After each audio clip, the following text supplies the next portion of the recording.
తెలంగాణలో ఏ ఫంక్షన్ జరిగినా కానీ ఇలాంటి మటన్ కర్రీ ఉండి తీరాల్సిందే. మరి చాలా యమ్మీ యమ్మీగా ఈజీ ప్రాసెస్లో ఒక 15 మందికి సరిపడే మటన్ కర్రీని అర కేజీ మటన్తోనే చేసేద్దామా మరి? పదండి అయితే. స్టవ్ ఆన్ చేసుకొని అడుగు మందంగా ఉన్న ప్యాన్ పెట్టుకోవాలి. ఇక్కడ మనకి ప్యాన్ హీట్ అయిన తర్వాత ఒక 3 టేబుల్ స్పూన్ల వరకు ఆయిల్ యాడ్ చేసుకోవాలి. ఆయిల్ కాగిన తర్వాతే ఒక్కొక్క మసాలా ఇంగ్రీడియంట్ని యాడ్ చేసుకోవాలి. ఆయిల్ కాగిన తర్వాత 2 యాలకులు, 3 లవంగాలు, ఒక బిర్యానీ ఆకు తీసుకొని చిన్న చిన్న పీసెస్గా అయితే వేసేసుకోవాలి. నెక్స్ట్ ఇందులోకి ఉల్లిపాయ ముక్కలు వేసుకోవాలండి. కర్రీ ఎక్కువ గ్రేవీ రావడం కోసం 5 ఉల్లిపాయలు తీసుకొని సన్న ముక్కలుగా కట్ చేసుకొని వేసుకోవాలి. ఉల్లిపాయలు ఫ్రై అవుతున్న టైంలోనే కరివేపాకు కూడా వేసుకొని ఫ్రై చేసుకోవాలండి. ఇప్పుడు శుభ్రంగా కడిగి తీసుకున్న మటన్ వేసుకోవాలి. అర కేజీ మటన్ తీసుకుంటున్నాను నేను ఇక్కడ మీకు ఒక టిప్ చెప్తాను చూడండి.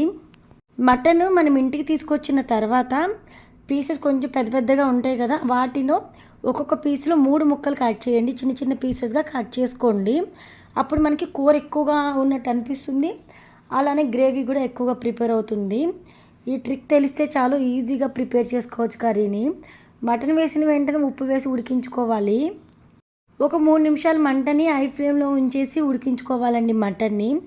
ఆ తర్వాత అర టేబుల్ స్పూన్ వరకు పసుపు, అప్పటికప్పుడు ఫ్రెష్గా రుబ్బిన అల్లం వెల్లుల్లి పేస్ట్ అయితే ఒక 1 టేబుల్ స్పూన్ వరకు యాడ్ చేసుకొని 4 టేబుల్ స్పూన్ల కారం అయితే వేసుకోండి. కర్రీ ఇంకొంచెం స్పైసీగా కావాలనుకుంటే ఇంకొక 1 టేబుల్ స్పూన్ కారం యాడ్ చేసుకోండి.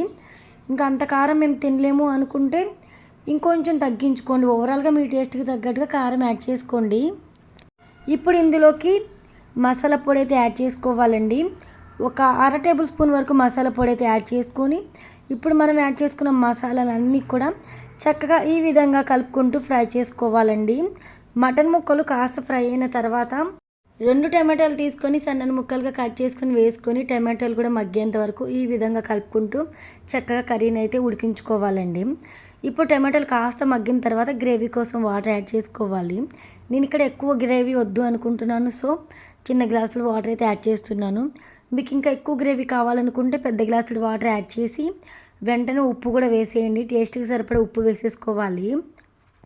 ఇప్పుడు ఈ కర్రీ అంతా కూడా కుక్కర్లోకి షిఫ్ట్ చేసేసుకొని ఒక 6 నుంచి 7 విజిల్స్ వచ్చేంత వరకు ఉడికించుకోవాలండి. ఆ తర్వాత మనము కర్రీ ఉడికిందా లేదా అనేది ఒకసారి విజిల్ తీసి చెక్ చేసిన తర్వాత మనకు అర్థమైపోతుంది కదా. ఉడకలేదు అనుకుంటే ఇంకొక 2 విజిల్స్ అయితే పెట్టుకొని మటన్ అయితే చక్కగా ఉడికించుకోవాలి. నాకు ఇక్కడ 7 విజిల్స్కి చక్కగా ఉడికిపోయిందండి మటన్. మీకు మటన్ అనేది బాగా లేతగా ఉంటే 3 విజిల్స్ సరిపోతుంది. బాగా ముదురుగా ఉంటే 5 నుంచి 7 విజిల్స్ వరకు పడుతుందన్నమాట. ఇప్పుడు విజిల్ తీసేసిన తర్వాత స్టవ్ మీద పెట్టేసుకొని కొత్తిమీర, పుదీనా వేసుకొని ఒకసారి కలుపుకొని స్టవ్ ఆఫ్ చేసి దింపేయడమేనండి. చాలా సింపులేనండి కర్రీ చేయడం. లేదు మీరు నార్మల్ గిన్నెలోనే ఉడికిస్తే కనుక ఒక 15 నిమిషాల వరకు మటన్ని చక్కగా ఉడకనివ్వండి మీడియం ఫ్లేమ్లో. ప్రిపేర్ చేసిన కర్రీ మీకు నచ్చితే లైక్ చేయండి. చూస్తున్నారు చాలామంది వీడియోస్ లైక్ చేయట్లేదు, సో లైక్ చేసేయండి మరి.